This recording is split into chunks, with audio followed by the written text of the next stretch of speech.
In this video, we'll be using a wood lathe to create some tea light candle holders out of some choice hardwoods. So stick around.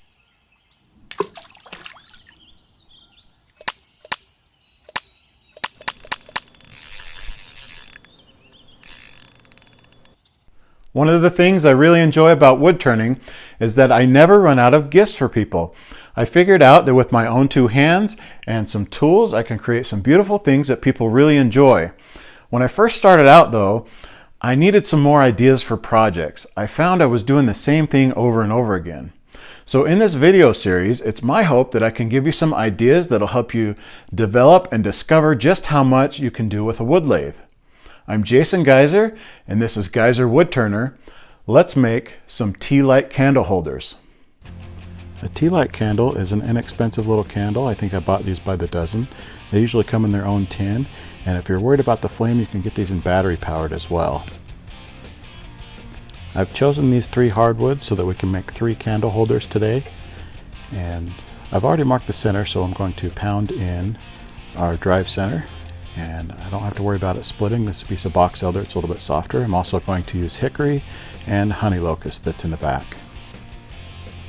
Now what we're going to do is mount our blanks between centers and prep them all to be received by a chuck so that I can hold them on one end. So this is our piece of box elder. I'm going to rough it and get it to the cylinder shape that I want, and then I'll break out a parting tool and we're going to make a tenon on the end, or a spigot. And we're going to make it exactly the size that we'll need to fit into the chuck. The reason I need to hold it in a chuck is so that I can work on one end to be able to hollow it out to receive our candle for our candle holder. Okay, and then we'll move on to our piece of hickory. So we'll use our rough and gouge to round it to a cylinder. And then again with the parting tool and a set of calipers, so I know I get the right size tenon. I want to make sure that that's a good fit so that I have a lot of surface area gripping that piece of wood. And then a little bit different on our piece of honey locust. Since this is a branch, I kind of want to leave that natural bark on there. So what I'm going to do is just make the tenon.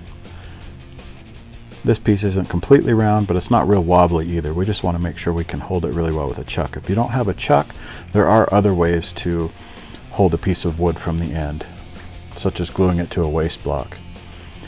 Okay, now we need to determine the size of our candle. How big of a hole are we going to need to put in the end? The first method we're going to use is with a Forstner bit, and I found out it's about 1.5 inches, and that gives us just a bit more space so that we can fit the candle in. So we'll mount our piece of box elder into the chuck and tighten that up. And then what we're going to do is just true up the face so that it's completely at a 90-degree angle to the sides. And that'll just give us a good surface to start from. Then I'll come in, make a little dimple with my skew chisel, and we're ready to drill. And I usually slow down the lathe for this part. So we'll go in to about the depth that we need, and you can test it with the candle if you need to, or there's other ways of testing your depth. This one needs just a little bit more, so we'll drill that just a little bit more. There we go. Good fit. So I brought up the tailstock for some support, and it fit right into that little dimple left by the Forstner bit. And when I start thinking about shape, I usually mark it out and get an idea in my mind what I want the wood to look like. So for this candle holder, I'm just going to do a kind of easy rounded shape with the spindle gouge. And I'll just start from high to low and take off a little bit at a time and roll a bead. And then I'll just kind of clean it up with a scraper, taking some really light shavings. And then do a little bit of sanding to make sure it's all smooth and the way I want it to be. And then I'll just kind of define where I want the bottom with a narrow parting tool. And that candle holder is pretty much done and ready. So I'll put some brushing lacquer on it and cut it off with a saw, and then we can work on the bottom later. So we're going to mount our piece of hickory in the chuck now, and I bring up the tailstock just to help center it as I tighten. And then we're going to use the same method that we used on our piece of box elder to drill out our hollow for the candle. and just using a Forstner bit. So on this one I decided to do a little bit different shape. I kind of wanted to do an hourglass shape and make it a little bit taller. So I'm going to work my way down, and then we're going to put a bead in the center. So I'll work my way down to that bead in the center, going from high to low with my spindle gouge. And then I'll just kind of shave off that bead in the center until it's about the right depth that I want it, and then I can start to round that bead. And I'll just roll the spindle gouge into the corners. And again, working high to low, so I'll start in the center of that bead and work my way down into those corners. And just take your time and try and practice and make everything round. Okay? So a couple of different things I wanted to do. I'm going to try and burn a line in the center. So with my skew chisel, I kind of defined the bottom and made a groove for this line. And with a wire, just hold it on there and make some friction. It burns a line. We'll clean everything up with a scraper. Just really light cuts here. Okay, and then one more time we'll use that narrow parting tool to define the bottom of our candle holder. And then a little bit more sanding. And you can go through the grits. I'm not going to show it all here. And then I'll put on some brushing lacquer. I'll just wipe that on. Okay, then we'll move on to our last candle holder that we're going to work on is our piece of honey locust. And I'm going to do a few different methods on this one because we're going to leave the bark on it, and we're also going to hollow the end just a little bit differently. So this one we just center it up really well, and it's not completely round, so I want to make some part on the end that's completely round. So I'm going to take away a little bit of that bark, and then we'll just true it up just like we did the others. We're just using our spindle gouge here, or a bowl gouge will work just fine. Just give us a surface to work from on the end. And with the skew I'll put a little dimple there. And this one I'm going to go in just to remove some material with a 1/4 inch drill bit. And just go to the depth that I want so I can hollow this out by hand. We're going to use our spindle gouge and go from inside to outside and just ride that bevel and work your way to our 1.5 inch mark. And I've already marked where I want to go to so that I don't take out too much. And this is end grain hollowing. Now I want to kind of square that up, so I'm coming in with a carbide tool, and you'll see that I'm making light passes and just kind of going across. I don't want the end of that carbide tool to hit the bottom of that really, because you get a whole lot of surface area on the bottom of something and you're going to get a catch. So this one I'm going to kind of leave the bottom of it rounded, and we'll just kind of square it up as we go.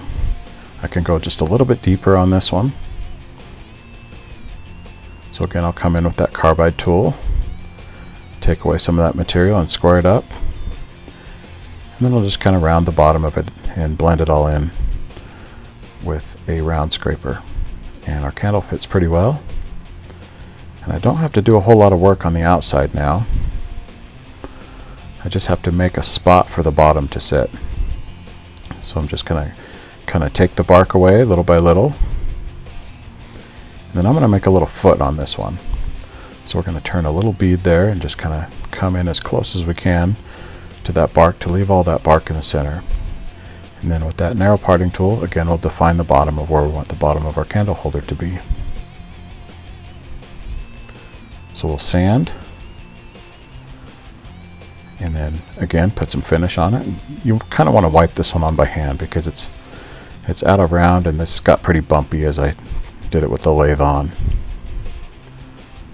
Okay, so that one's ready to come off the lathe, and this one we're just going to part it all the way off with the parting tool. Just another method of doing it. The last thing we need to do is flatten the bottom of our candle holders. We don't want them to rock back and forth, and you can do that by hand sanding or carving, but I like to do things the easy way on the lathe. So what we're going to do is make a jam chuck so we can work on the bottom. Basically, we'll take our waste piece and cut a tenon into it, and then we'll jam that piece onto there. And we want it to be kind of a tight fit. We don't want it to be too tight and crack our piece, or too loose. This one was just a little bit loose, but one trick you can use is to put a paper towel in there. Now, what you want to do when you're working on the bottom is make your cuts pushing towards the headstock, and that helps it so it doesn't come flying off of there. So this one's done. We'll go ahead and sand and put some finish on it. And again, using the same brushing lacquer. Okay, we'll tap that one off of there and work on our piece of hickory. This one just worked out so that I could use the exact same tenon and the paper towel. It was the exact same size, which never happens. You're usually always constantly adjusting your tenon so that you can make everything fit just right. So we'll work on the bottom of that one. And I'm just cutting with a spindle gouge again. And you want to make sure that that is flat or even just a little bit concave on the bottom so that it doesn't rock back and forth. Okay, we'll put our finish on that one. And then I'm tapping on the waste block so I don't have to put dents in my candle holder that I've just made. I'll show our box elder candle holder from a little bit different angle so you can see what I'm doing. So I'm taking the spindle gouge and working my way from center to the outside, and just kind of making sure that that's concave and flat and ready to go.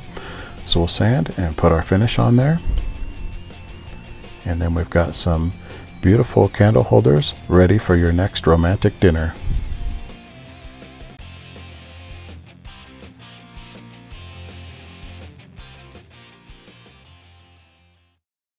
I appreciate you being here while we made tea light candle holders. It's a fun project that'll allow you to practice your skills as well as give you some things to give away as gifts. I have a lot of ideas for some easy wood turning projects that I can show you in the future. If that sounds good to you, hit the subscribe button and ding that notification bell if you don't want to miss a single one of them. It's my hope that you can make, create, and learn some skills today. And we'll see you soon.